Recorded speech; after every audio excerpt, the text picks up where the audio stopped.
Another major change in attitudes towards same-sex marriage. Presbyterian Church of the USA is revising its definition of marriage. Instead of defining marriage as being between a man and a woman, the church now recognizes marriage between two people. Not all of the almost 2 million members of the church will agree with that definition, but those who do will join other faith communities who are supporting same-sex marriage, including Episcopalians, the United Church of Christ, Quakers, Unitarian Universalists, and some branches of Judaism. Well, Reverend Robert Foltz Morrison leads a Presbyterian church in New York City, and welcome to the show. Thank you. Was this a surprise, perhaps, Reverend, or was this long expected?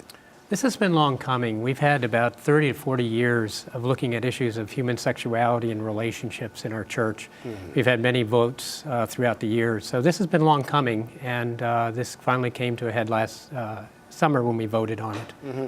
You know, I think fundamentalists might argue, and obviously there are still large tracts of the Christian community that don't recognize this. If you look at Scripture itself, you can go to the Old Testament in Deuteronomy of 1 Corinthians, so on and so forth, where it clearly states that marriage should be between a man and a woman. Why the change from Scripture?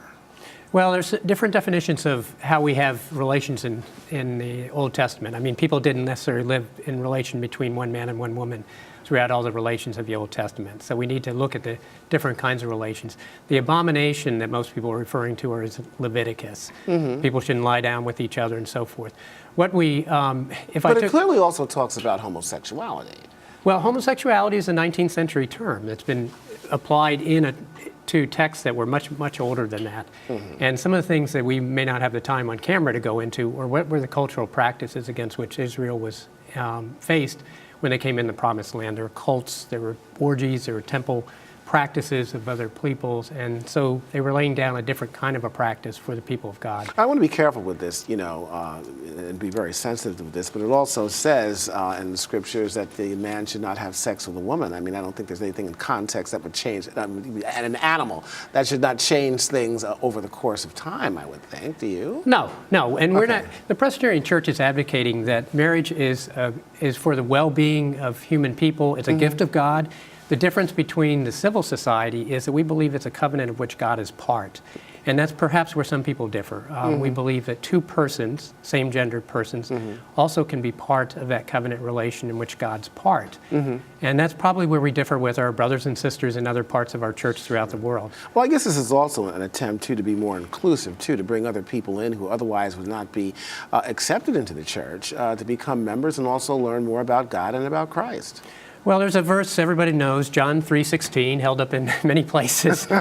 John 3:17 says, you know, God did not send Christ into the world to condemn the world, but that the world through him might be saved. So part of our challenge is to say, who has been excluded, who's been left out? And we have many people in our church themselves that said, we've felt left out, or we'd like to be included. We've been doing the same work that everyone else on the pew has been doing. Sure. How do we get included? And we'd like to get married too. You know, lastly, how do you see this going forward, Reverend? Do you see much opposition to this, or this is a foregone conclusion that this will be, the new language will be widely accepted in the presbyter? Well, this doesn't force anyone into any particular position. It says that those who disagree, those ministers in those sessions, those local churches that don't want to do same-gendered marriage do not have to. So we're coexisting. Okay. We're coexisting, and it's up to us to live with each other.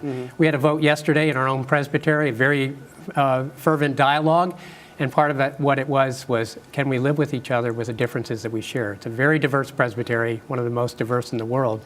But we still want to live together and fellowship with each other through Christ. The times, they are indeed a-changing. They are. Reverend Robert Foltz Morrison, thank you so much for joining us. Thank you. Thank you.